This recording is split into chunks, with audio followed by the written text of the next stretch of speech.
Hey, Rocky Ben Johnson here to record this week's High Tech Friday. This week we take another look at Flubaroo, just in time for you to give your final exams and have them automatically graded for you so that you can go home before all of your colleagues.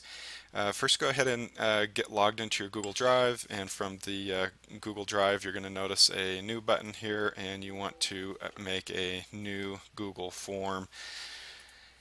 And hopefully you're familiar with that. If you're not, they're very easy to use.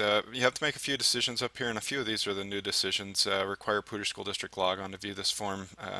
I'd recommend that just for security on the test so that everybody can't get into it and print a copy of it. I'd go ahead and automatically collect the student's username. Up to you whether you want to show the progress bar at the bottom of the form. Probably not necessary unless it's a really lengthy test. I would say only allow one response per person. Again, that will just be for better test security, especially if it's a high stakes test. And you can now shuffle the question order so that if two students are seated next to each other, at least they're going to be in different places of the test. So these last two are a couple of the new features that are included. You need to give your form a name, so something like that would be fine. And I would go ahead and ask for the student's name, and then you can tell them if you want it to be last, first, and then hopefully they'll follow that. Now this isn't a multiple choice question, of course. You'll have to change that to a text question. And I'd go ahead and require most of your questions so that students can't accidentally submit them before you're ready to. You can have as many questions as you want here, so if you wanted to ask for first and last separate, that'd be fine. You might also go ahead and ask for the period, so you might do multiple choice here and ask for the period. And again, you would just punch in the periods that you have classes for, and that might make it nice to be able to sort by period if you wanted to. Or you could make a copy of this test for each period so that they're separate. So a few things for you to think about, but I'll just go ahead and require that. Now, assuming a student might be using some other email address besides your school email, you could ask them for their email address.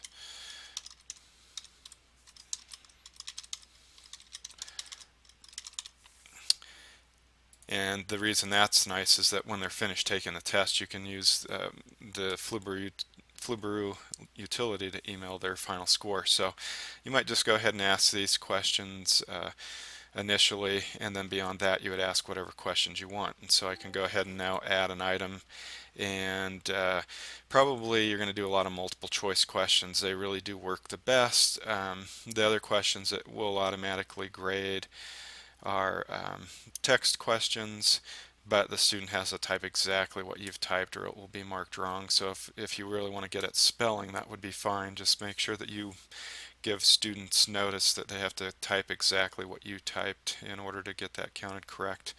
And there's also a checkbox where there can be more than one correct answer, and that question is fine. Just know that there's no way to assign partial credit. So if they check two of the three correct answers, they miss them all.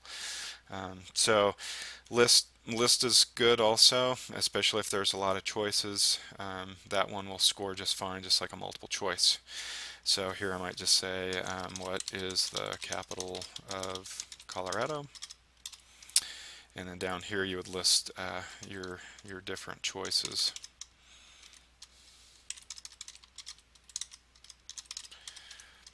And then if this is a very high stakes test, then you can go ahead and consider using Blackboard because it has a lot more security features and options. But this is a nice way just to do a quick simple test, and I will go ahead and require that.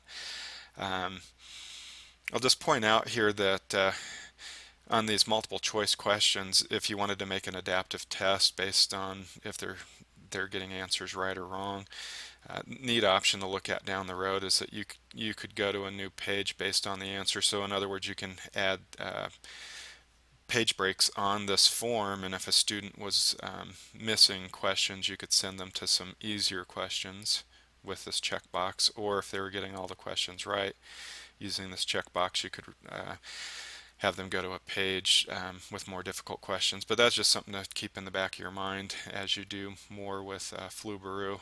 And then I'll just go ahead and hit done.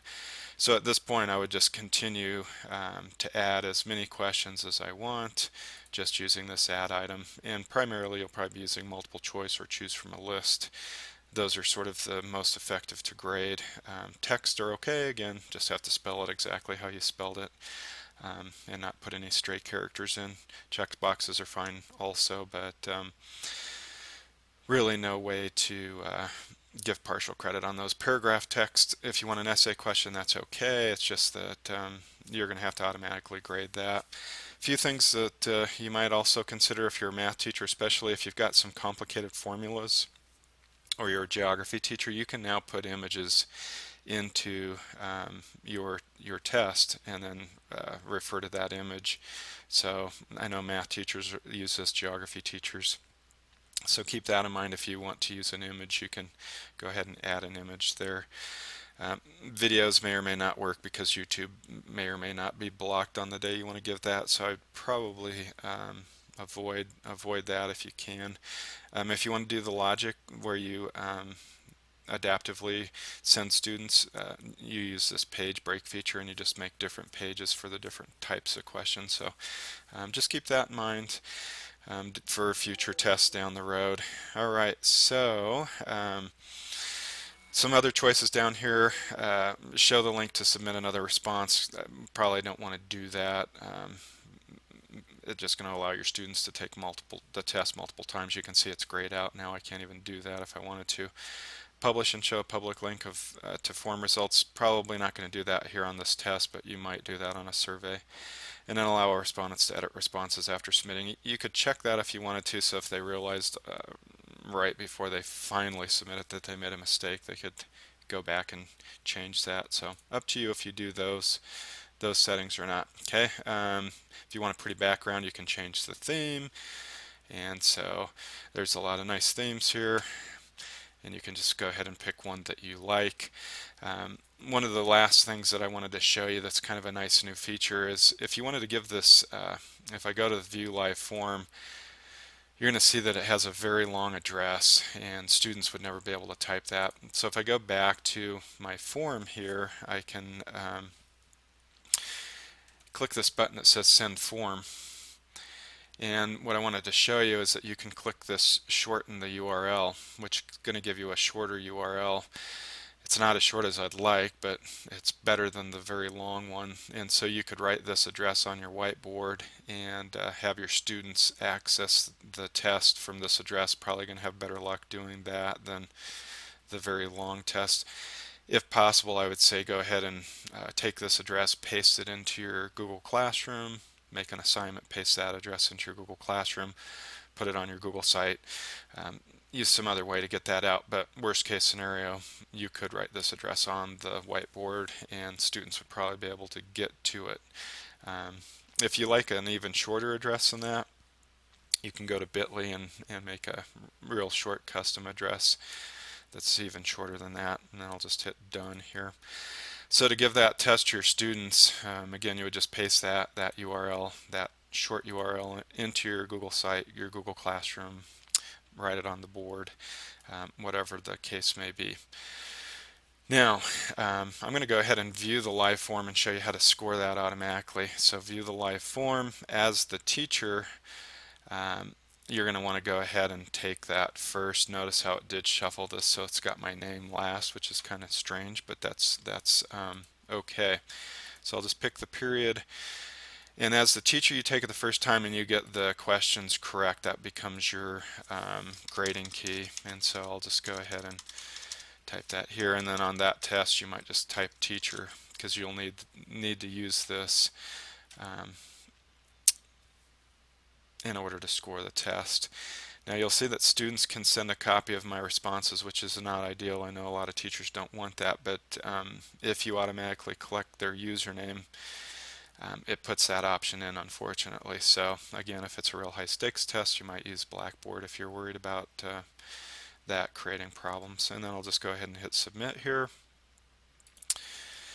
and I'm done. I'm ready to go ahead and score that. But let me go ahead and now take that as a teacher and get some of the answers wrong. And I'm logged in now as the student. So let me uncheck one of those options so that I can go ahead and I'm going to uncheck only allow one response per person so that I can take that again as a student. Okay, so I'll pretend that I'm a student now taking that test, and just pretend that this is my email address, and go ahead and submit that. Okay, now as a teacher, let's say that 30 students have taken that test, you're ready to grade it, you don't want to grade it automatically. So you go back to your Google Drive, and you may need to refresh that. And you'll now see this geo test that I just made. You'll see the responses. So you want to go ahead and click on those and open up those responses. It's just going to be a spreadsheet of the student answers, your teacher answers, and also the student answers that were submitted, and you can see that right in front of me. Now I don't want to grade this myself, particularly if it was a lengthy test, so I just come in here and I go to my add-ons, and I've already added auto Flubaroo, which is what you're going to use, but you'll need to, if you've not used this, get add-ons and type in Flubaroo, and that's how you spell that. And here's what it looks like, and you'll just hit the add button. I've already got it, so all I can do is manage it. Alright, and I'll go ahead and close that. Once you've installed it, you'll have to accept their terms of use and all that stuff. Once it's installed, you just come in here to add-ons, and you'll see Flubaroo now, and then you'll just say grade assignment. And it's going to bring up a wizard to prompt you through some things. In my case, I need to accept the new terms of use here. And now the wizard is just going to step me through some things. So I just have to say the username identifies a student, name identifies a student, period identifies a student, email identifies a student. It's pretty good at guessing that, but every once in a while it'll make a mistake. If it makes a mistake, you can just change it to skip grading,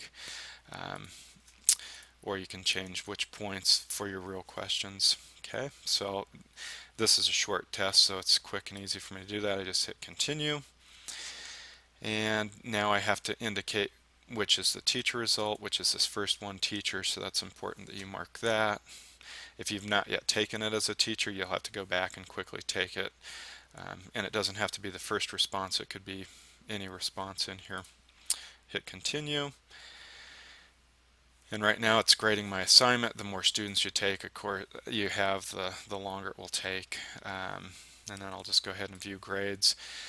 And in this case, you can see my fake student didn't do very well. If there are questions where students miss less than like 60%, 70%, I can't remember what it is, it automatically turns those columns orange.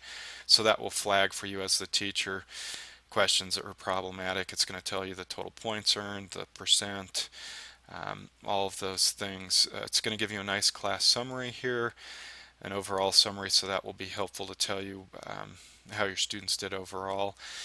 And if you go back up here to the add-ons, you can go to Flubaroo and you can view a report of how the students did in that class. And with just this one student, this report is not terribly useful, but if you had 30 students take it, this report would be very useful.